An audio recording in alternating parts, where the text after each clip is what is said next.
আসসালামু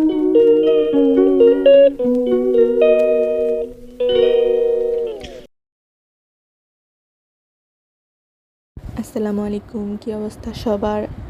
আজকে একটা মিনি ব্লগ নিয়ে আসলাম। তো এখানে হচ্ছে আজকে আমাদের রাতের ডিনারের আয়োজন, নান রুটি আর হালিমটা আমরা বাসায় রান্না করেছি, আর নান রুটিটা কিনে এনেছি, সাথে হালিমের টকও আছে। তো আমরা ডিনার করে নিচ্ছি। আমরা অনেক তাড়াতাড়ি ডিনার করে ফেলি, তাহলে শোয়ার আগে খাবারটা হজম হয়ে যায়, এতে করে আর আমাদের ওজন বৃদ্ধির কোনো সমস্যা হয় না।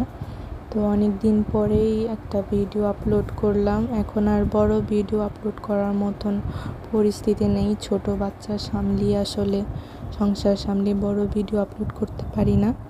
তো আশা করি সবাই আমাকে সাপোর্ট করবেন, আমার পাশে থাকবেন। ভিডিওটি ভালো লাগলে একটি লাইক দিয়ে দিবেন, আর কমেন্টে আপনার মতামত জানাতে পারেন। ধন্যবাদ সবাইকে। আসসালামু আলাইকুম।